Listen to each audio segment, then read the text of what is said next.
원합니다. 오늘 시간도 성령으로 깨닫게 해주셔서 우리의 마음이 하나님이 주실 마음에 활짝 열려짐으로 그 말씀을 들을 때 생명의 능력이 되게 해주옵소서. 우리 주 예수 그리스도의 이름으로 기도하옵나이다. 아멘. 오늘 시간에는 이사야 강의 31번째 시간으로서 무엇을 회개해야 되는가 두 번째 시간을 함께 가도록 하겠습니다. 자, 성경을 볼 때 성경을 많이 읽는다고 다 성경을 아는 건 아닙니다. 머리가 똑똑하다고 성경을 또 다 알 수 있는 것도 아닙니다. 성경은 영혼을 위한 책이기 때문에 어떤 것을 위한 책이라고요? 영혼을 위한 책입니다. 그래서 영혼을 하나님이 살리기 위해서 그 영혼의 치명적인 독은 죄입니다. 그래서 어떻게 하면 그 죄를 해결하고 또 그 영혼이 생명을 얻어야 살아나는데 그 생명이 하나님으로부터 오는 예수 그리스도, 그분이 우리에게 생명을 전달한 생명 전달자인데요. 생명의 떡이라 얘기하고, 그렇기 때문에 이 예수 그리스도를 발견하게 해야 되는 거죠. 그래서 우리는 이 성경을 읽을 때 두 가지 관점, 하나는 죄를 회개하는 관점, 하나는 예수님을 얻는 관점이에요. 이 두 가지 관점을 항상 성경을 볼 수 있어야 됩니다. 그래서 만약에 구약 성경을 봤는데 회개하라 이건 봤어요. 근데 회개도 안 해. 그 다음에 메시아가 누군지 그리스도가 누군지에 관하여 설명은 안 해줘. 그냥 재미난 이야기예요. 그냥 재미난 이야기를 듣는 거예요. 그러면 돼요? 안 돼요? 안 되는 거죠. 요한복음 5장 39절에 너희가 성경에서 영생을 얻는 줄 생각하고 성경을 연구하거든 이 성경이 곧 내게 대하여 증언하는 것이다. 그러니까 이 성경을 볼 때 이 성경 속에서 예수님을 끌어낼 수 있어야 이 성경은 잘 보는 성경, 잘 보는 거예요. 성경을 제대로 보는 것입니다. 성경을 읽었는데 예수님이 안 나오더라. 구약 성경을 읽으니까 예수님이 안 나오더라. 신약 성경은 예수님이 있으니까 예수님이 나왔는데 구약 성경에 예수님이 안 나오더라. 그건 잘못 읽은 거예요. 아시겠죠? 그러면 반드시 패망하는 것입니다. 이스라엘처럼. 그래서 그리스도를 거기에서 추려낼 수 있어야 되는 거예요. 아, 이게 그리스도를 말씀하는 거구나. 이걸 추려내야 되는 것이고, 또 하나는 건 뭐냐면은 우리한테 죄가 무엇인지를 발견하고 회개하는 쪽으로, 아, 내가 이런 죄를 지었구나. 그래서 율법을 우리에게 주신 것은 그리스도께 인도하는 모학 선생인데 우리 죄를 깨닫게 한다고 했잖아요. 그러니까 성경책을 보면 예언서를 보든 율법서를 보든 간에 아, 이것이 내가 지은 죄구나, 이것이 내가 죄구나 라는 사실을 보고 회개로 나아가는 것. 할렐루야. 이렇게 되면 성경을 제대로 본 거예요. 할렐루야. 그런데 오늘날의 성경을 공부하는 성경 공부하면 그렇게 보지 않아요. 회개라는 거 얘기 안 하고요. 그리스도 좀 나왔다가 들어가 버리는 그런 상태로 공부를 합니다. 그리고 우리는 성경을 봐야 되는데 이사야 우리가 29번까지는 메시아에 관한 관점으로 쭉 봐버렸어요. 이 이사야에서 메시아가 뭘 얘기하고 그리스도에서 뭘 얘기하고 있는가를 쭉 우리가 한번 봤습니다. 그래서 이제 30과 30 강의부터는 뭐라고 있느냐? 죄에 관하여 회개에 관하여 얘기를 하는 거예요. 우리가 이 가장 심각한 것은요, 죄를 죄로 인식하지 못하는 게 가장 심각한 거예요. 죄를 죄로 인식하지 못함으로 말미암아 지옥 갑니다. 결국에 죄를 죄로 알면 뭔가 손을 봐야 되잖아요. 아, 이거 처리를 해야 되는데 어떻게 처리할 거냐, 이게 나오는 거거든요. 그래서 이사야는 두 가지를 다 얘기하고 있습니다. 특별히 너희의 죄가 이것이다, 회개하라, 1장부터 39장까지가 보편적으로 그런 내용을 말하고 있고, 40장부터 66장까지는 메시아가 이런 존재다, 이것을 붙들어야 된다, 이걸 얘기하는 것입니다. 물론 다 정확히 딱 나눠지진 않지만 보편적으로 그렇게 나오고 있습니다. 그 중에서도 1장부터 12장까지는 이스라엘, 남유다, 이스라엘의 죄를 많이 이렇게 얘기를 하고 있고, 13장부터 23장까지는 이방인의 죄들에 대해서 얘기를 하고 있습니다. 꼭 로마서와 똑같아요. 먼저 유대인의 죄와 그 다음에 이방인의 죄, 그래서 온 사람이 다 죄인이다 이렇게 얘기하는 로마서의 관점처럼 나오는 거예요. 그래서 신구약 성경 가운데 가장 중요한 성경책을 5권을 고르라 하면 구약 성경에는 이사야가 들어간다는 말이 있어요. 왜? 메시아에 관하여 가장 많은 예언을 담고 있으니까. 어떤 사람은 시편이라고 얘기를 하긴 합니다. 시편은 워낙 분량이 많기 때문에 그럴 수 있다고도 봐요. 그러나 그 시편보다도 이 구체적으로 메시아가 뭔지에 대해서는 이사야처럼 밝게 말씀하는 책이 없는 거예요. 그래서 구약의 복음서다. 뭐라고요? 구약의 복음서다. 이 세례 요한의 외침부터 나오니까 구약의 복음서다. 이렇게 얘기를 하고 있어요. 그래서 그동안 우리가 잘 보았습니다. 이제는 이 무슨 죄를 우리가 회개할 것인가 그런 부분인데요. 이사야 1장에는 크게 세 가지 죄를 얘기하고 있습니다. 몇 가지 죄요? 세 가지 죄를 얘기하고 있어요. 그리고 지난 시간에 1장 2절부터 9절까지 말씀, 여기에서는 배은망덕의 죄에 대해서 우리가 배웠습니다. 무슨 죄를 배웠다고요? 배은망덕. 배은망덕이 뭐예요? 은혜를 갚을 줄 모르는 패역한 족속, 이걸 말하는 거죠. 자, 핵심 구절은 2절부터 4절까지입니다. 자, 다시 한번 잠깐만 복습하겠습니다. 2절부터 4절 있습니다. 시작. 하늘이여 들으라, 땅이여 귀를 기울이라. 여호와께서 말씀하시기를 내가 자식을 양육하였거늘 그들이 나를 거역하였도다. 소는 그 임자를 알고 나귀는 그의 주인의 구유를 알건만은 이스라엘은 알지 못하고 나의 백성은 깨닫지 못하는도다 하셨도다. 슬프다 범죄한 나라여 허물진 백성이요 행악의 종자요 행위가 부패한 자식이로다. 그들이 여호와를 버리며 이스라엘의 거룩한 일을 만홀히 여겨 멀리하고 물러간도다. 이것이 배은망덕한 죄. 하나님께서 이스라엘 백성을 광야까지 이끌어내는데 이스라엘 백성이 뭐 애굽이라고 싸웠습니까? 피 튀기게 싸웠나요? 하라는 게 이거예요. 그 애굽인들한테 가가지고 은근패물 달라 그랬더니 그냥 내줬다고 하잖아요. 거기 보니까. 여러분, 전쟁에 이겨야 은근패물을 이렇게 취하는 것입니다. 그러니까 벌써 이 전쟁은 벌써 이긴 거잖아요. 그 전쟁이 그거예요. 그래서 하나님께서 그 오합지졸로 이 애굽에서 광야로 나왔지만 여호와의 군대가 그 밤에 나왔다고 이 출애굽기에 얘기하고 있는 거예요. 왜? 이겼으니까 은근패물이 달았는데 다 줬어요. 왜? 빨리 좀 나가달라. 니네들 때문에 다 죽이 생겼다. 그러니까 은근패물 있나요? 있어. 얼른 가져와. 얼른 줘. 얼른. 그래가지고 은근패물을 가져와서 그것으로 성막을 지어서 그거 다 녹여가지고 성막을 다 짓고 다 그런 거예요. 어디서 은근패물이 났겠어요?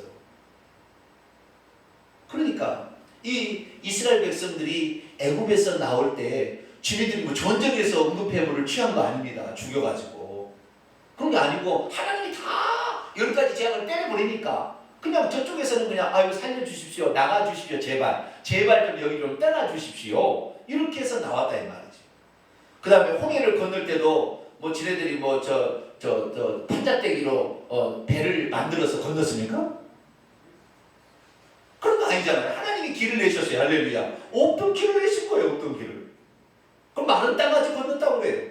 없던 길을 냈어요. 그러니까 전적으로 하나님의 은혜로 나왔으면 이분만이 참된 신이라고 하나님만 섬겨야 되는데 모세가 잠깐 시내산에 올라가서 하나님으로부터 율법 받으러 올라간다니까 뭘 했어요?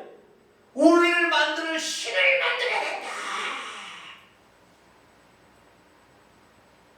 아론이 그래도 등 떠밀려가지고 그러면 저기 금고리 가져올래? 그래가지고 뭐 코고리 귀고리 뭐 이거 코고리 이런 거 있잖아요. 이런 거 빼다가 뭘 만들었어요? 금송아지를 만들어가. 이것이 우리를 애굽에서 인도한 신이라고 우상 숭배를 하는 거예요. 세상에. 여러분 뭔가를 만들려고 뭔가 이렇게 하면은 그 우상 숭배를 반드시 가게 돼 있어요. 그러니까 이 천주교는 나이가 이런 거 형상을 만드는 즉시 우상 숭배가 돼버리는 거예요.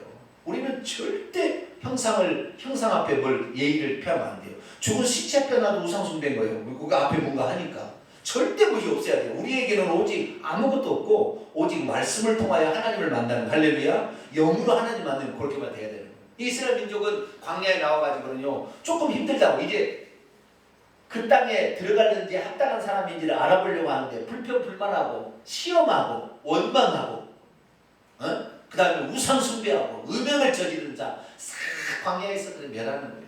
하나님의 은혜로 우리가 애굽에서 먹던 부추가 맛있고 마늘이 맛있는데 이 만나는 입에서 그냥 무엇이 난다고 그러죠? 신물이 난다. 네가 난다고. 네가 난다. 전라도 쪽에서는 네가 난다고 그런 말이 있는데, 네가 난다는 말 아세요?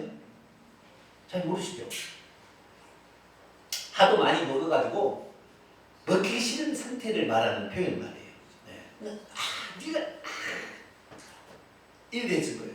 그러니까 하나님의 은혜를 망각하고 잠시 잠깐의 어려움에 이렇게 막 살아. 여러분, 예수 그리스도를 믿으면 처음에는 기적적으로 막 이렇게 처음에는 괜찮습니다. 왜? 그렇지 않으면 하나님 안 믿을 거니까. 처음에는 막 기적적으로 막 예수 믿으면 좋아요. 그런데 조금 있다가요, 좀 있으면 어려워집니다. 이 어려운 고비가 있는 거예요. 이 어려운 고비를 믿음으로 극복한 사람만 결국에 가나안 땅에 들어가고, 요때 에이 예수 믿어봐도 쓸데없구만 그러고 돌아가 버리면 그 사람은 돌아가면 타면 되는 거예요. 쉽게 말해서 안 되는 거예요 이게. 그래서 이 환난과 그 핍박에도 오직 우리 주 하나님만 믿는 거, 이것이 배은 망덕을 극복하는 건데, 하나님을 버리거나 하나님을 만으로 여기지 않게 되기를 축원합니다. 이것이 첫 번째, 하나님의 은혜를 저버린 것. 처음에 기적적 역사하는 걸 버려버린 거죠. 우리는 어떠한 어려움이 있어도요, 그 어려움을 극복해내면요, 하나님이 천국에서 상사로서는 천국 상급을 줍니다. 그러니까 이 어려움을 잘 극복해내길 바랍니다. 두 번째 죄는 뭐냐? 10절부터 15절까지 이제 나와 있는 거예요. 두 번째 죄. 두 번째 죄는 뭐냐면 하나님을 형식적으로 예배하고 만나고 하는 형식화되는 거예요. 형식화. 그러니까 어떤 모양만 하나님을 잘 섬기는 것으로, 이걸 다른 말로 표현하자면 매너리즘에 빠진다 이런 말이 있어요. 뭐라고요? 매너리즘에 빠진다. 매너리즘이라는 게 뭐냐면 어떤 규범이 다 있는데요, 어떤 규범에 따라서 움직일 뿐이에요. 그래서 거기에 신선함이나 새로움이 아무것도 없어. 그냥 어제 있는 거 그대로 단지 책밖에도 그대로 하기 때문에 재미도 없고 뭣도 없고. 여러분, 매주 수요일마다 오는데 재미도 없고 뭣도 없고 이런가요? 좀 기대가 돼서 나오나요? 억지로 대답을 하시지 마세요. 주일날 나오는데 또 주일에 또 왔네. 왜 주일은 빨리 오노? 이런 거 나오나요? 내일 주일 말씀을 주여 은혜 충만, 이런 기대가 있습니다. 은혜 충만 기대가 됩니까? 예. 근데 이것이 정상이에요. 이것이 왜? 하나님은 살아있는 생명체는요, 항상 싹이 올라가듯이 파릇파릇한 연두빛에 항상 이런 초록색의 어떤 신선함이 항상 있어야 돼. 할렐루야. 그런데 그게 만약에 없다, 이것은 생명의 영이 흐르는 거예요. 할렐루야. 그래야만이 그게 있는 것이지, 그게 없는데 또 주일이요, 또 주일. 또 주일이라는 말을 제일 잘하는 사람이 목사가 안 돼요. 또 주일이 왔는데 이 설교를 어떻게 준비하노? 이래 된다는 거예요. 또 주일이냐? 이래 되는. 이러면은 이 사람은 형식주의로 나중에 가는 거예요. 주님은요, 그걸 매우 싫어해요. 항상 주님은요, 기대하는 마음으로, 신선한 마음으로. 할렐루야.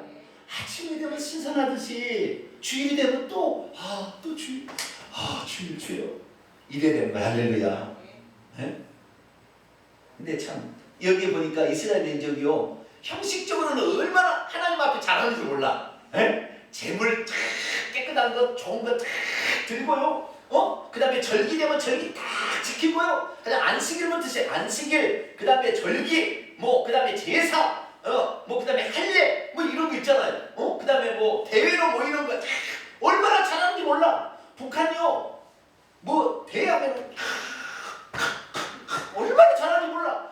아이고, 대회로 모인다면 그들처럼 잘 모인 데가 없어요. 근데 속으로는 이번 태영호 공사가 얘기하는 거 보세요. 와가지고 죽기 싫어서 김정은 정권이 무너질 거라는. 왜 무너질 거라고 그러냐면, 김정은이죠. 지금의 김정은 위원장이라는 김정은이가 있는데, 이 김정은이가 김정은이에서 기대를 했다는 거예요. 사람들이 왜 기대를 했냐면, 서양물을 먹었으니까. 북한에서 교육을 거의 안 했어요. 다 밖에서 받고 왔어요. 서양의 물을 먹었다는 거예요. 그러니까 세상 돌아가는 걸 다 안다는 거죠. 그러면은 그가 정권을 잡았으면 그 세상 물정을 아니까 지혜롭게 이것을 해결해 줄 줄 알았는데, 삼촌이 아니구나. 누구였죠? 고모를 그냥 땅알총 같은 것을 곡사포로 싸가지고 죽여버렸다고 그러니까, 무슨 인정사정도 없이 거의 이 김정은이가 2012년에 잡아가지고 지금 와가지고 거의 절반 이상은 싹 물갈이 돼버렸어요. 다 죽여버렸어요. 말하면 다 죽여버리는 거예요. 이런 공포정치로 나가고 폐쇄하고 막고 이런 걸 똑같이 한다는 거예요. 그래가지고 더 이상 기대할 게 없다는 겁니다. 기대할 게. 오직 있으면 태영호 공사가 그 사람은 평생 자기 또 충분히 공산당원으로서 외국에 나가서 살 수 있는 그런 형태인데 왜 우리나라에 오겠냐 말이에요. 아니, 북한은 지금 완전히 그런데 그들에게 뭐 모이는 거요. 얼마나 잘하는지 몰라. 모이면 그냥 여자들은 무슨 빨간 거 꽃다발 같은 거 있어요. 눈물까지 흘려. 얼마나 잘하는지 몰라. 아주 그냥 형식적으로는 조선 남원이 한 세상 남원이 그 나라밖에 없는 것 같아요. 그런데 그건 뭐예요? 다 형식. 모든 텔레비에 나오는 건 다 미리 다 짜가지고 다 해서 연습을 해서 다 나오는 거예요. 그렇게 하는 거예요. 그러니 얼마나 힘들겠어요. 그래서 하나님께서요 더 이상의 꽃다발 흔들고 눈물을 척하지 마라 그래요. 하나님이. 더 이상 그렇게 하지 마라. 그 내용이 뭐예요? 10절부터 15절까지입니다. 자, 한번 읽어보면서 하겠습니다. 자, 10절. 너희 소돔의 관원들아 여호와의 말씀을 들을지어다. 아까는요 2절에 보니까 하늘이여 들으라 땅이여 귀를 기울이라 하면서 하늘과 땅에다가 호소를 합니다. 이놈들이 이랬다고. 그렇죠. 간접적으로 호소를 하는데 이제는 직접적으로 하는 거예요. 10절에 들으라 너희 소돔의 관원들아 고모라의 백성아. 관원이라는 것은 지배계층을 가리키는 것이고 백성은 지배계층의 다스림을 받는 층을 말하는데 둘 다 뭐예요? 소돔과 고모라예요. 소돔과 고모라는 어떤 지역입니까? 죄를 지어서 하나님이 심판을 받은 그런 것 아닙니까? 그렇죠? 죄를 지어서 하나님이 심판을 받는 우상 숭배하고 동성애하고 막 해가지고 심판을 받은 심판에 그냥 물이 목까지 차가지고 이제 곧 심판을 받을 만한 그런 백성이 그런 지도자가 되었다는 거예요. 네. 그렇게 하면서 우리 하나님의 법에 귀를 직접적으로 얘기합니다. 직접적으로 뭐라고 얘기하느냐 11절 여호와께서 말씀하시되 너희의 무수한 희생 제물이 내게 무엇이 유익하냐. 아주 백성들은요 희생 제물을 잘 바친다는 거예요. 너희 순양의 번제와 살찐 짐승의 기름에 배불러. 그 제사를 드렸을 때 기름을 태워서 하나님께 드리잖아요. 배불렀다는 거예요. 나는 수송아지와 어린 양이나 수염소의 피를 기뻐하지 않아. 근데 더 이상의 나는 기뻐하지 않는다는 거예요. 왜 그럴까요? 12절 읽습니다. 시작. 너희가 내 앞에 고의로우니 이것을 누가 너희에게 요구하였느냐? 내 마당만 밟을 뿐이라. 아멘. 이랬다는 거예요. 주일날 교회 나오는 것이 마당만 밟고 가는 거예요. 기대 없어. 주님에 대한 기대가 없어요. 안 드리자니 사고 날 것 같고 예배 안 드리자니 사고 날 것 같고 예배는 드려야 되겠고 등록하자니 이거 해라 저기 하라 그러니까 등록도 안 해. 이제 큰 교회 가가지고 이름도 없어 그냥 11조도 안 들어도 되잖아요. 그러면 이 등록 안 하면 아무 상관없잖아요. 그러니까 그냥 예배만 드리고 안 드리면 안 될 것 같고 마당만 밟고 가는 거예요. 주님하고 상관없는 거예요. 그렇게 변해버린다. 안 드린 거지 않아요. 드리긴 드린다는 거예요. 그렇게 되는데 주님의 마음과는 자신의 정말 그 잘못됨이나 속으로 하나님 앞에 불충성했던 것을 참회하고 회개하는 마음으로 그렇게 나와야 되는데 죄를 지으면 희생제물만 바칠 뿐이요. 양만 영성만 잡을 뿐이요. 여러분 이걸 생각해야 돼요. 왜 하나님께서 제사제도를 만들었겠어요? 우리가 죄를 지으면 죄를 용서받는 방법으로 제사제도를 만든 거잖아요. 그렇죠? 방법이 없으니까 이렇게 뭐 비누로 씻을 수 있는 것도 아니고 죄를. 그래서 이렇게 할 수 있는 방법으로 제사제도를 만들었는데 그 제사제도를 통하여 하나님 뭘 보게 하냐면은 제사를 지낼 때는 반드시 희생제물을 자기가 죽이게 되어 있습니다. 헌제자가. 제사장이 칼로 죽이는 게 아닙니다. 아시겠죠? 제사장은 양을 만약에 한 마리를 가져온다. 그러면 제사장들이 양을 붙잡아가지고 다리를 묶어요. 다리를 이렇게 묶어가지고 평상 같은 데다 올려놓습니다. 그 끄트머리에다 목을 이렇게 내놓고 넣으면은 그 평상 끄트머리에 가가지고 칼을 주는 거예요. 이제 그 바치는 사람한테 칼을 주고, 그 다음에 제사장은 대야를 갖다 그 밑에다 받치고 있어요. 밑에다가 옆에. 그러면 목을 푹 찌르게 되면 목에서 피가 나오면 그 대야에다 피를 받아다가 번제단 뿔에 바르고, 작은 것은 번제단에서 다 끝납니다. 그러나 이것이 이제 이스라엘 온 백성이 지은 죄는 그 피를 가지고 저기 성소 들어가서 향단 뿔에도 바르고 지성소까지 들어가서 법궤 위에 뿔에도 바르는 겁니다. 이 뿌리 있는 곳이 세 가지가 있어요. 뿌리 아시겠죠? 본죄단에도 뿌리 4개가 있고 끝에가, 그 다음에 향단에도 뿌리 4개가 있고, 그 다음에 법궤 거기에도 뿌리 4개가 있는, 그 뿔은 심판을 상징해요. 하나님 심판 앞에 아무도 설 수 있는 자가 없어요. 그래서 피를 발라가지고 죄를 심판을 못하도록 하기 위한 거예요. 그 의미가 있는 거예요. 그럼 자기가 찌르는 거예요. 자기가 아시겠죠? 그럼 자기가 죽이는 건데, 이걸 통해 뭐요? 죄 없는 양이 내 대신 죽어서 그 고통받고 죽어가고 피를 흘려 죽어가는 모습을 보고, 아, 죄를 짓지 말아야겠고, 내가 죄를 지으면 괜히 죄 없는 양이 죽어가는구나 라는 사실을 통해서 죄를 안 지어야 되는데, 어떻게 사람이 변해요? 죄를 지으면 양한 마리 바치지. 죄를 지으면 소 한 마리 바치지 뭐. 죄를 지으면 돈 없어 비둘기 하나 바치지. 이렇게 돼버렸단 말이에요. 그 죄를 미워하고 싫어하고 그 죄를 회개해서 안타깝게 생각하고 자기가 지은 죄에 대해서 애통해하는 마음이 없이, 여러분, 그래서요, 여러분 이걸 아셔야 돼요. 일반 종교와 기독교의 가장 큰 차이점은 뭐냐면, 일반 종교도 가면은, 불교에 가면은 그걸 뭘 내죠, 이렇게. 그걸 뭐라고 그래요? 돈을 내는 걸 뭐라고 해요? 불교에서는 뭐라고 그러죠? 네? 시주라고 하는가요? 네. 시주라고 그러죠. 그것도 다 냅니다, 돈을. 그렇죠?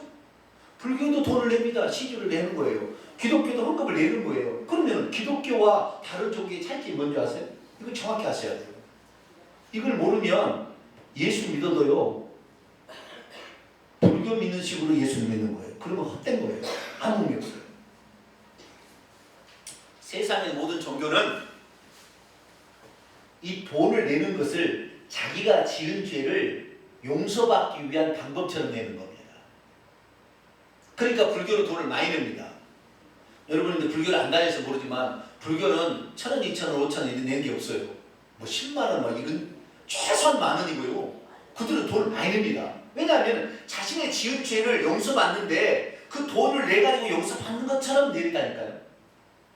우리는 헌금을 내는데 우리 죄를 용서받기 위해 내는 것이 아니라 우리의 죄를 예수 그리스도께서 용서해 주는 것을 고마움, 감사함으로 표현내는 거라고, 다른 거라고요. 그러니까 돈을 낼 때도 이 돈을 자기가 냈으면, 이 헌금을 했으면 내 죄가 용서받는다는 생각으로 돈을 내고 있다면, 이 사람은 지금 세상의 종교를 믿는 거예요. 지금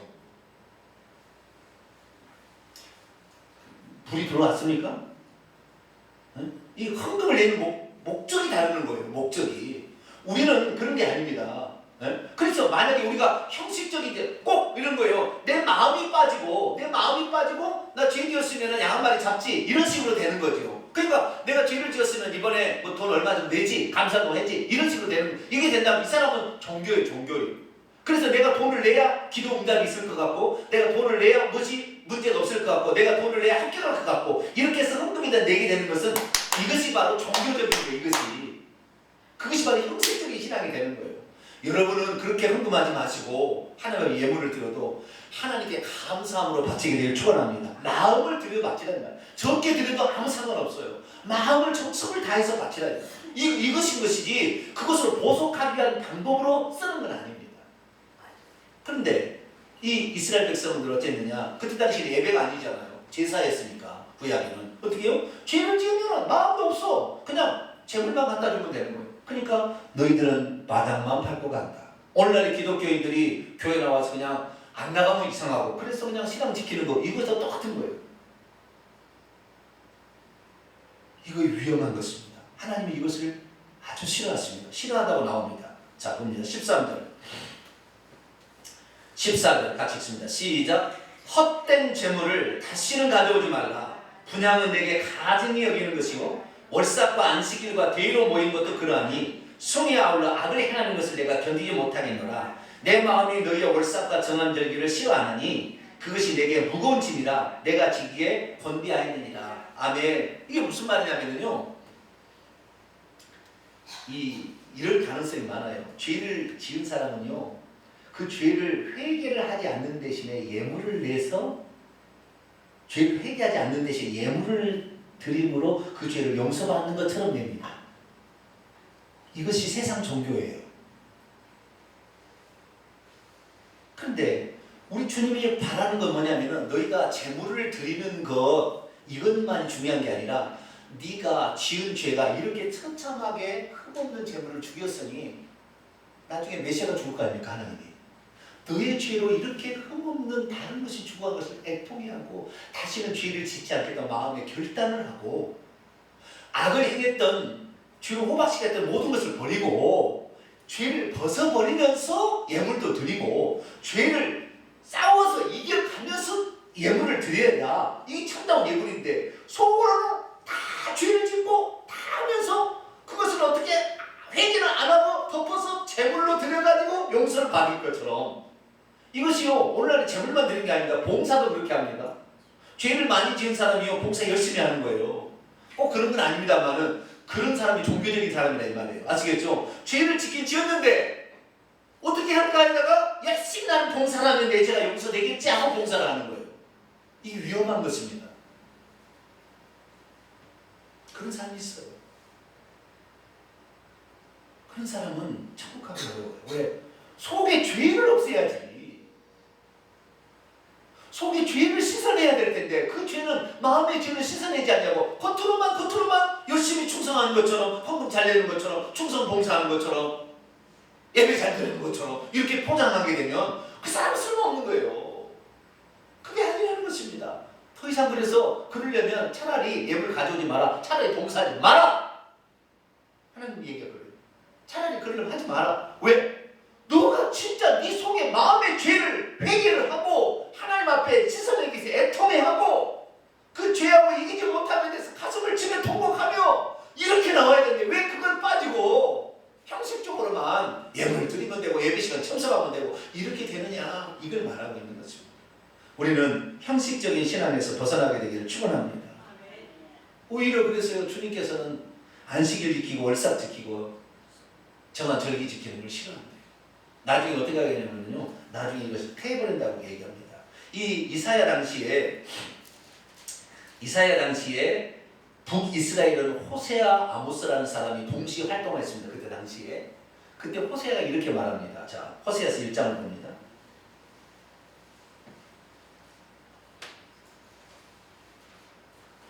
호세아 1장 11절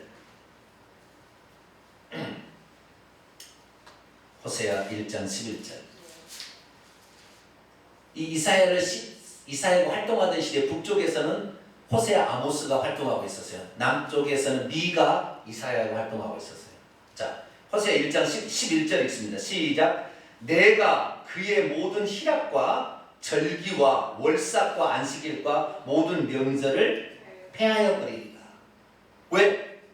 그것으로 자기는 다 했다라고 생각하니까 차라리 하지 마라. 그러면 불안해서라도 회개할 텐데 그걸 드리니까 나는 드렸지. 나는 이번에 주일날 지켰지. 나는 주일성수했지. 이러니까 마음이 또 안도가 되는 거겠죠. 그 속으로는 아직까지 죄가 청산이 안 됐는데 겉으로는 그렇게 했으니까 자기가 이제는 나는 괜찮아. 나는 천국 갈 거야. 이렇게 생각하는 거예요. 그게 아니라. 다시 본문으로 돌아옵니다. 기도해도 하나님의 응답해 주지 않는다는 건데요. 15절 또 읽어볼까요? 시작. 너희가 손을 펼칠 때에 내가 내 눈을 너희에게서 숨을 벌일 것이고 너희가 많이 기도할지라도 내가 듣지 아니하리니 이는 너희의 손에 피가 가느니라. 너희의 손에는 악행을 계속 행하고 있으면서 겉으로는 제사 정한 절기 융성하게 막 최고로 막 여러분 그래서요 오늘날의 교회가 말이죠. 오늘날 교회가 저는 이번에 작년에 크리스마스 우리가 하는데요. 우리 성도도 실수를 많이 해요. 연습을 많이 했는데 올라갔다 내려갔다 게 껍데기가 있어. 그래도 나는 너무 행복했어요. 왜?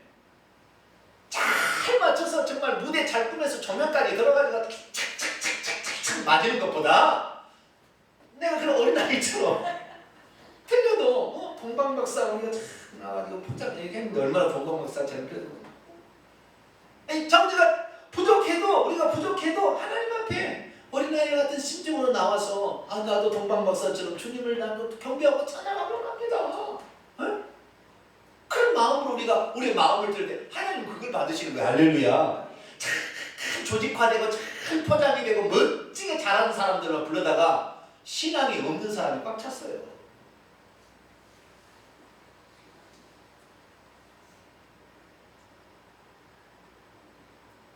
돈 많이 줘가지고 연주 착한 사람 데려다가 연주를 시켜. 예전에 우리가 동탄 문화원에도 그런 사람 한 분 있어서 제가 시켰는데 나중에는 이제 그만해라. 왜요? 신앙이 없는 사람한테 연주는 의미가 없더라고요. 하나님 안 받으세요. 해보니까 이건 아니에요. 진실로 믿는 믿음으로 가서 연주를 해야 틀려도 좀 삑소리가 나와도 관계없어요. 주님은 그것 때문에 너 잘못했다 그런 적 없어요. 이 마음을 내게 드렸느냐. 할렐루야. 그걸 또 보신다는 거예요. 그것을. 그런데 손에는 피가 가득하면서 겉으로는 다 멋지게 다 포장해서 하나님 앞에 내보이는 거. 그거 아니라는 것입니다. 그래서 주님께서 그 다음부터 이제 요구하세요. 이렇게 해라. 16절부터 20절까지는 그래서 회개하라 그런 말이에요. 16절부터 20절까지는 뭐예요? 회개하라. 죄를 씻어내라. 그 얘기를 그냥 하는 겁니다. 그리고 네 행위를 바꾸라. 제사만 잘 드리려고 하지 말고 네 범죄 행위, 손에 피가 가득한 것을 바꾸라. 이 얘기를 지금 하고 있는 거예요. 회개하라는 걸 잠깐 중간에 들어왔습니다. 16절부터 20절입니다. 너희는 스스로 씻어내며 스스로 깨끗하게 하여 내 목전에서 너희 악한 행실을 버리라. 행함을 그치라. 이것은 소극적인 해결 방법이고 17절 적극적인 선행을 배우고 정의를 구하고 학대받은 자를 도와주고 고아를 위하여 신원해주며 과부를 위하여 변호해주라. 약한 사람들에게는 막 짓누르고 말이요. 큰 사람한테는 아부하고 이러지 말고 약한 사람을 도와주고 오히려 큰 사람한테는 단호하게 얘기를 하고 이렇게 얘기하라는 거예요. 그러면서 18절에 내게로 와라. 내가 너희 죄를 용서해 주려고 마음이 있다. 이걸 얘기하는 겁니다. 18절 있습니다. 시작. 여호와께서 말씀하시되 오라 우리가 서로 변론해보자. 너희의 죄가 주홍 같을지라도 눈과 같이 이어질 것이요 진홍같이 붉을지라도 양털같이 희게 되리라. 너가 회개하기만 하면 내가 회개하기만 하면 너희의 죄가 이렇게 될 것이다. 그런데 끝까지 겉으로만 의식적으로 포장하고 이렇게 하는 신약의 사람들도 있었어요. 그 사람이 누구예요? 서기관과 바리새인들이에요. 자, 마태복음 23장 볼까요?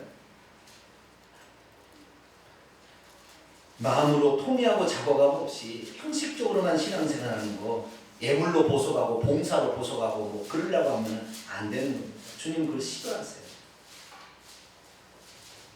자, 마태복음 23장 아주 정나하게 얘기하는 거예요. 2절입니다. 서기관과 바리새인들이 모세의 자리는 뭐예요? 모세의 자리는 성지 순례를 가야 알아요. 모세의 자리는 그냥 상징적인 표현 같잖아요.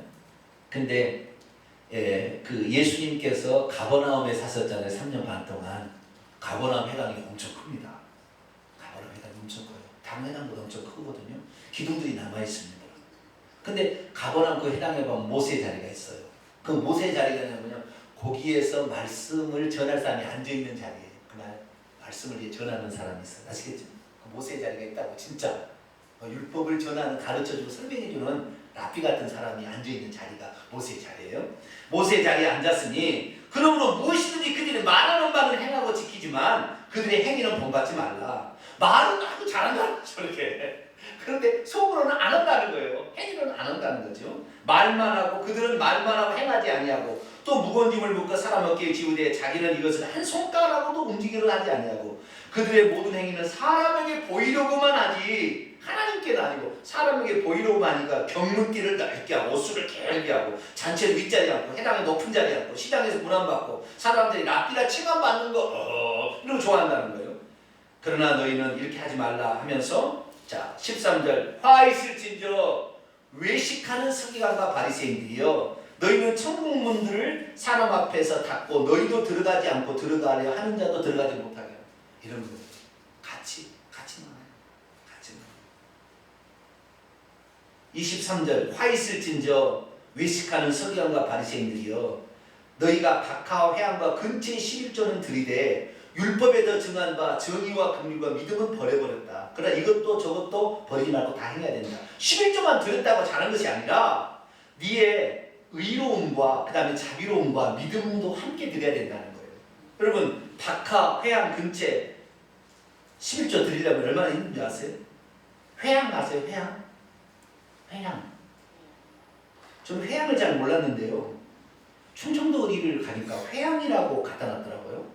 이렇게 관광하는 그 회양이라고 갖다 놨는데 그 회양은 노란색이 아주 달매가 작은 이런 씨예요.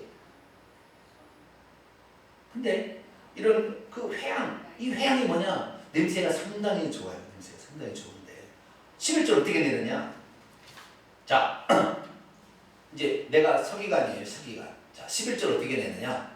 회양을 소쿠리를 하나를 만약에 거뒀다고 합시다. 회양을 거둬서 소쿠리 하나를 소쿠리를 가두면 그 작은 것을 세는 거예요. 사람을 시켜가지고 하나, 둘, 셋, 넷, 다섯, 여섯, 일곱, 여덟, 아홉 하나님 거 하나, 둘, 셋 11절 이렇게 낸다니까요. 틀림없이 11절 내고 누가요? 서기관과 바리새인들이 틀림없이 한다고. 인부삭시 더 들어가요. 인부삭시 더 들어가요. 그렇게 철두철미하는 거예요. 자, 누가복음 17장을 한번 볼까요?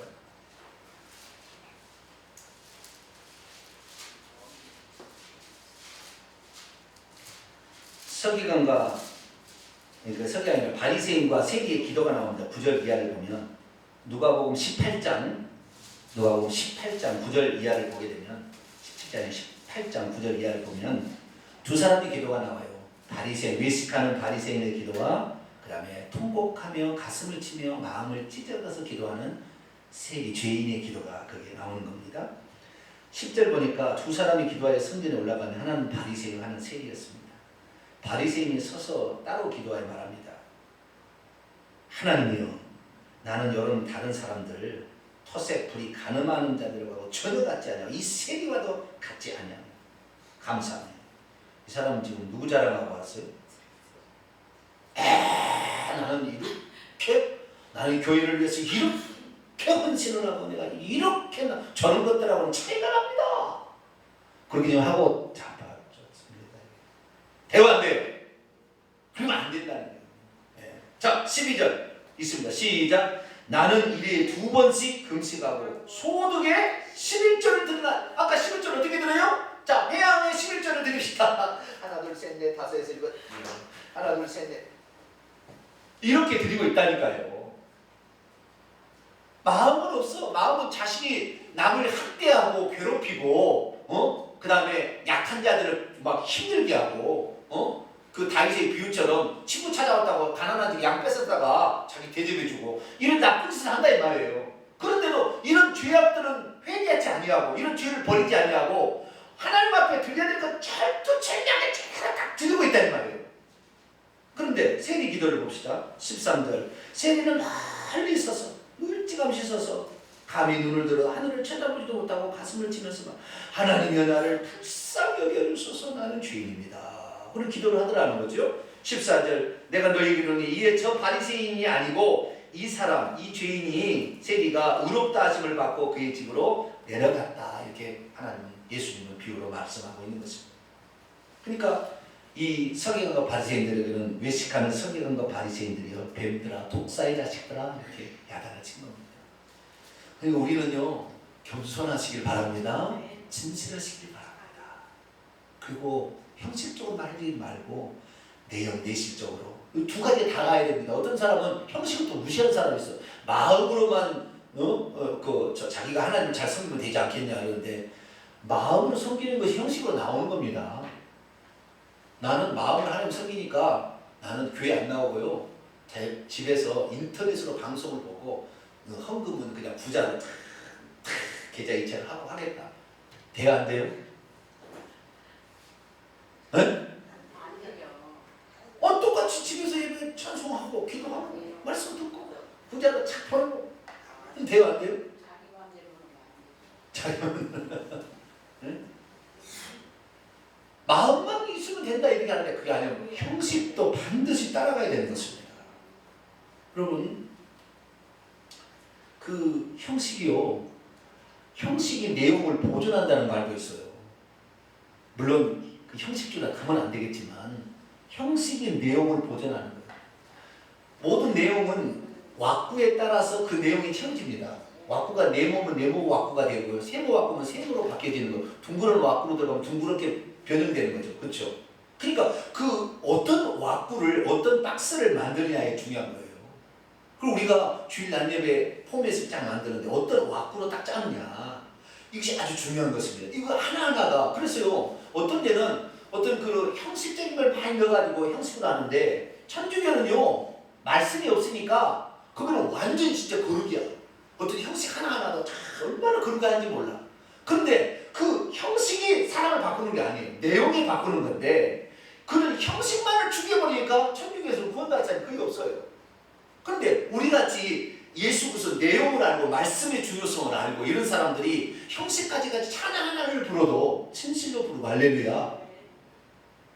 뭐 주기도문을 암송하고 사도신경을 암송하게 될 때 그것을 주술처럼 암송하는 것이 아니라 진실로 신앙 고백처럼 하고 할렐루야. 이렇게 하게 될 때 그게 얼마나 아름답냐 이 말이에요. 형식이 없으면 내용도 나중에 흐트러지게 돼 있습니다. 그러니까 형식을 너무 무시하지 말기 바랍니다. 그러나 형식주의로만 나가면 안 된다는 거죠. 천주교는 형식주의로 나가는 겁니다. 말씀이 없으니까. 그래서 우리는 말씀에다가 형식도 항상 같이 들어가는 이것을 잘 할 수 있게 되길 바랍니다. 다시 원문 돌아왔어요. 그래서 너희가 이런 죄를 회개해야 된다는 거예요. 씻어내야 되고, 아시겠죠? 손에 피가 가득해서는 안 된다는 겁니다. 기도에도 쓸데없다는 거예요. 그래서 사실 이렇게 해야 된다는 것이고요. 그래서 19절, 만일 너희가 즐겨 순종한다면 복을 받게 될 텐데 땅의 아름다운 소산도 먹게 될 것이고, 그러나 만약에 거절하고 배반한다면 칼, 전쟁에 망하게 될 것이다. 결국에 이스라엘 민족은 이 예언이 있고 나서 약 100에서 150년 뒤에 이스라엘은 칼에 의해서 망하게 됩니다. 결국 안 들었어요. 이 얘기를 듣고. 자, 두 번째 죄는 뭐예요? 형식주의. 형식주의가 아주 무서운 죄라는 걸 알아야 됩니다. 배은망덕의 죄가 첫 번째 죄. 두 번째가 형식주의. 매너리즘에 빠지는 거. 이거 날마다 죄를 회개하고 막혀야 돼. 그렇게 나가면서 우리가 매너리 빠지면 안 되겠다. 이것을 없애는 방법은 회개라는 거. 아시겠죠? 회개가 중요하다는 거 했고요. 이제 21절, 31절은 한 가지 더 이제 나왔어요. 여기에 보면은요, 우상숭배가 나옵니다. 여기 우상숭배. 뭐가 나와요? 우상숭배 얘기가 나옵니다. 우상숭배. 우리가 죄를 회개해야 될 게 1, 2계명을 어기면 안 돼요. 10계명. 가장 중요한 계명이니까 맨 앞서서가 아니에요. 우상숭배의 죄를 범하면 안 돼요. 우상숭배의 죄가 뭐냐? 자, 21절입니다. 21절.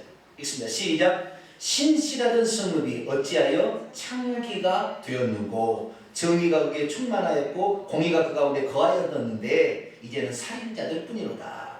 창기가 되었다. 살인자가 되었다. 이 폭력, 죄를 아주 많이 약한 자들을 막 압제하고 막 그랬다는 거잖아요. 근데 창기가 되었다는 건 뭡니까? 영적인 간음을 했다는 거잖아요. 육적인 간음도 했겠지만 영적인 간음이에요. 이스라엘 성읍을 가리키는 겁니다. 신실하던 성읍이 예루살렘인데 예루살렘 성읍이 어떻게 돼요? 우상을 숭배하게 되는 겁니다. 그래서 이 우시야 왕, 요담, 아하스인데 아하스 왕 때는 우상 숭배가 창궐합니다. 예루살렘 우상 숭배가 창궐. 심지어 이 아하스 왕이 다메섹에 있는 아람의 어떤 그런 우상을 갖다가 예루살렘 성전에 있는 물두멍을 치워버리고 번제단을 치워버리고 그것을 갖다가 성전에 세워서 우상을 숭배해요. 누가요? 아하스 왕이.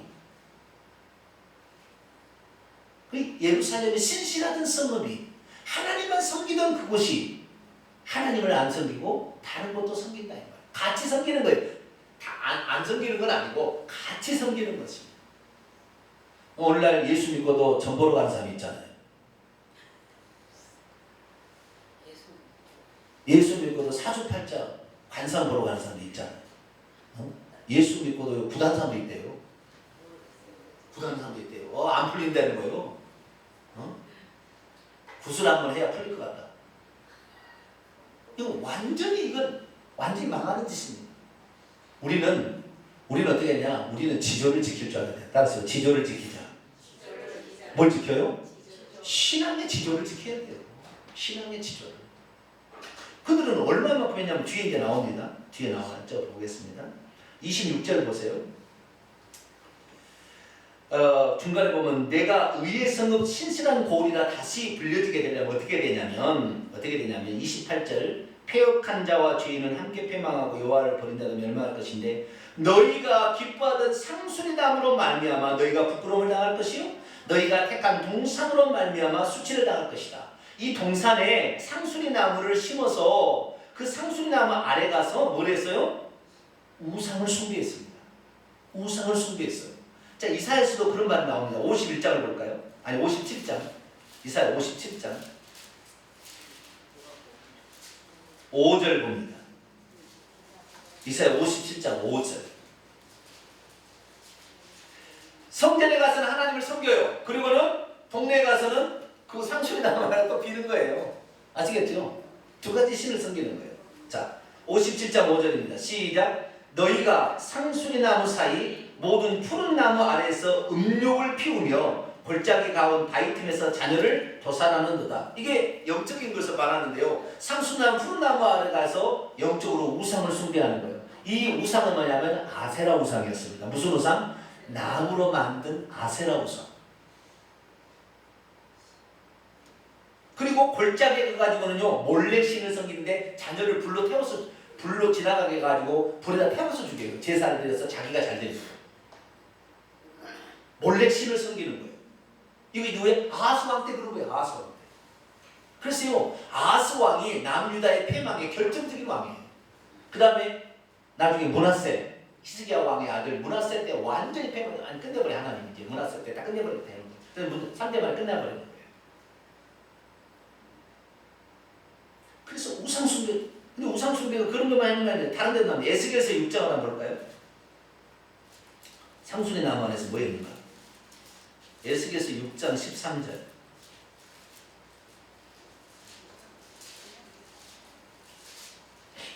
푸른 나무, 상수리 나무다. 그 같은 말이에요. 그 비슷한 나무들입니다. 자, 13절에 있습니다. 에스겔 6장 13절.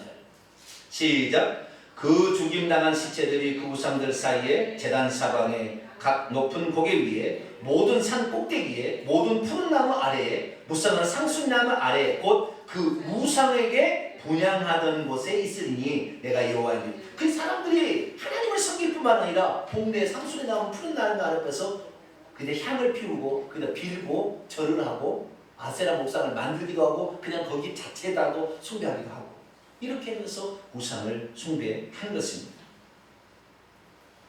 자, 열왕기상 14장을 또 볼까요? 앞쪽으로 넘어갑니다. 열왕기상 14장 23절.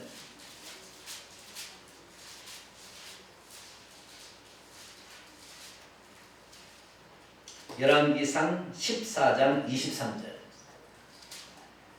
읽습니다. 시작.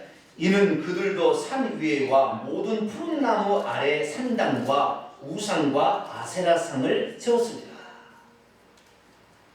푸른 나무 아래 이른다는 말이 이것이 우상을 숭배하는 장소를 가리키는 거예요. 동산에 높은 곳에 산당에 산당이란 말이 높은 장소라는 말입니다. 산의 꼭대기라는 말이에요. 산당.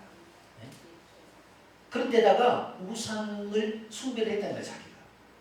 그러니까 이 이사야가 지금 책망하는 세 번째 죄는 예루살렘 성읍 자체도 원래 신실한 성읍이라는 그 고울이라 불리는 예루살렘도 나중에는 타락해서 여기까지 우상 숭배. 이 세상이 다 타락해도 교회는 타락하지 않는데 교회도 타락해서 같이 똑같이 우상 숭배. 죄종도 타락해서 권력을 탐하고 돈을 탐하고 음란을 품고 똑같이 한다. 그러면 끝나는 거예요. 교회가 타락하면 끝나는 거예요. 우상 숭배. 우상 숭배 우리는 안 한다고 하지만요. 추도 예배, 장례 예배, 시체 갖다 놓고 예배 드리는 거 다 우상 숭배예요. 장례식장에 절대 국화꽃 바치지 마세요. 향 피우는 대신에 국화꽃 바치는 거예요. 절대 안 해요. 제가 이걸 안 다음부터는 이 죽은 자에게 하는 거잖아요. 갖다 놓은 거예요, 꽃을. 하나님께 했다는 거 아니잖아요. 절대 안 합니다. 암암내 우상 숭배하는 거예요. 죽은 자들에게 하는 것은 다 귀신에게 하는 거예요. 왜? 죽은 자는 여기 없으니까. 죽고 나면은 그 영혼이 천국과 지옥과 없잖아요. 근데 그 앞에 하면은 누가 받는 거예요? 귀신이 와서 대신 받으니까 귀신을 저주받은 영이에요. 그러니까 당연히 저주가 그 집안에 떠나지 않는 거죠. 이걸 그치라! 이걸 그만하라! 그러면은 끝내야 될 거 아니에요. 전통이라고 안 그친다는 거예요. 참 그런 의미에서 우리 교회는 축복받은 교회. 할렐루야. 이거 아니란 말, 성경이 아니란 말 안 할 수 이런 교회가 어디가 있어요? 응? 오늘 집사님 와서 얘기 들어보니까 목사님이 안 한다는데 어떻게 하냐는 말이에요. 얼마나 힘들어요, 이거. 얼마나 힘들어요. 핑계도 아니 오늘 내가 바쁜 일이라서 못 간다고 몇 번 핑계는 할 수 있겠죠. 언제까지 핑계하겠어요. 얼마나 힘든지 몰라요. 장례 예배, 예배 안 드리면은 장례가 안 드린 것처럼 생각하고 있다는 거예요, 다. 죽은 시체 껍데기예요. 밭에다가 콩을 심었어요. 뭐 때문에 콩을 심었습니까? 콩 알을 넣기 위해서 콩을 심었잖아요. 콩 알을 다 수확해서 이제 껍데기만 남았어요. 껍데기 불을 태우든지 땅에다 묻든지 이제 산자를 버리든지 아무튼 콩을 얻기 위한 것이었다고요. 그런데 이 콩이 빨리 나갔는데 그 껍데기를 갖고 그냥 멋지게 꾸며가지고 비서 그냥 막 무덤 멋지게 만들고 그냥 꽃을 막 미친 짓이죠.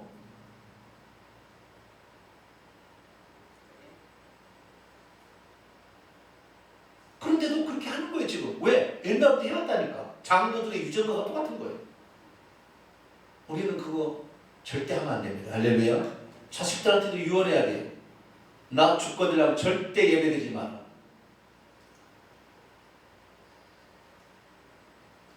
내가 죽으면 나는 영원히 천국 가고 없는데 내 껍데기는 그냥 좀 화장을 하든지 뭐 매장을 하든지 그냥 자연스럽게 해라. 예배드리지 마라. 그거 갖다 놓고. 창세기 3장에 보니까 죽고 사람이 범죄한 다음에는 뱀에게 네가 흙을 먹고 살리라 하는데 그 흙으로 티끌로 사람 육체를 만들었다. 창세기 2장 7절에 나오잖아요. 그 육체를 그러니까 사람이 죽자마자 귀신이 딱 접수하는 거예요. 모세의 시체도 딱 접수했어요. 그런데 모세의 시체, 모세가 얼마나 위대한 자입니까? 근데 모세를 당연히 모세의 시체를 놓고 예배할 것 같으니까 하나님이 모세의 시체를 치워버리는 거예요.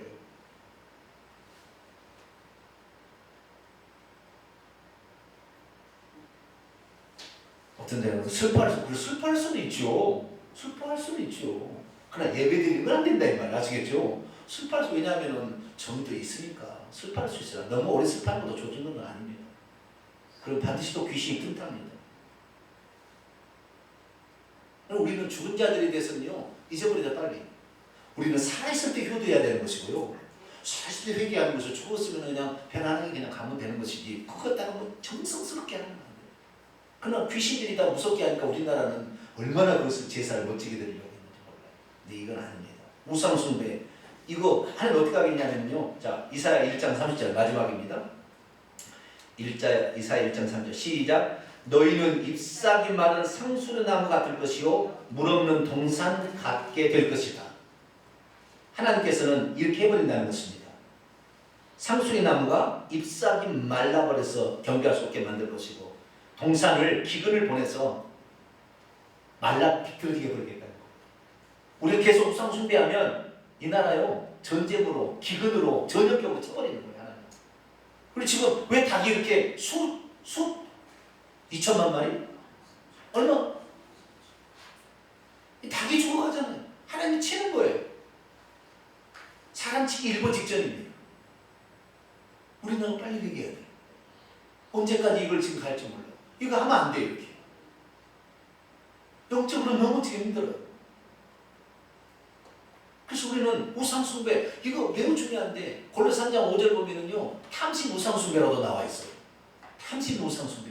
내가 어떤 것을 미치도록 좋아하는 거예요. 오늘 예배 시간도 모르고 낚시하러 가요. 그 사람 우상숭배 하고 있는 거예요? 안 하는 거예요? 에? 어떤 사람이 그 주의 종이 그런다는 얘기가 있어요. 낚시하러 가는 거. 목사님 오늘 주일, 오늘 주일이었나?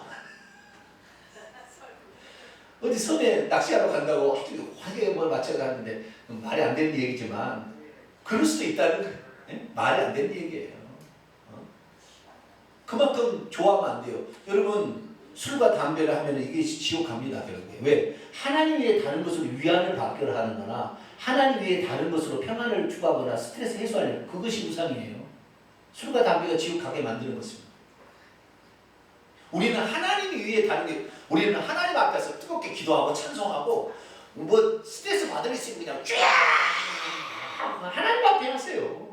다른 데 가서 술 먹고 마약으로 무슨 해도 될 일이 아닙니다.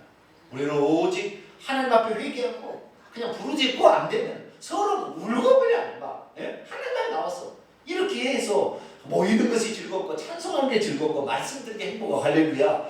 이것이 진짜지. 세상의 어떤 취미는요 끝없어요. 그리고요 조금만 올라가면 음행이 다 있습니다. 등산 이런 모임, 산행 모임 전부 음행하고 있어요. 나는 들어서 알아요. 얼마나 위험한지 몰라요. 이제 나이도 들고 어느 정도 다 되니까 안정되니까 이제는 그런 데 하는 거예요. 무서운 겁니다. 세상은 좋은 게 아니에요. 우리는 얼마나 유혹을 끌고 가는지 몰라요.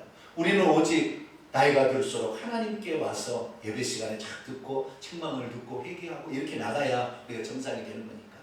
결론입니다. 배은망덕한 죄를 회개하라 했고요. 두 번째는 형식주의로 빠진 것을 회개하라고 했고요. 세 번째는 우상숭배 회개하라. 이것이 1장에 나와 있는 얘기입니다.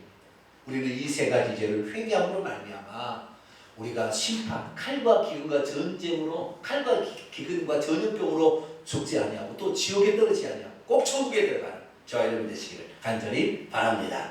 거룩하신 하나님 감사합니다. 오늘 이스라엘 백성이 패망하는 죄가 뭐였는지를 세 가지를 살펴봤습니다. 우리 안에 있다면 버리게 하여 주시고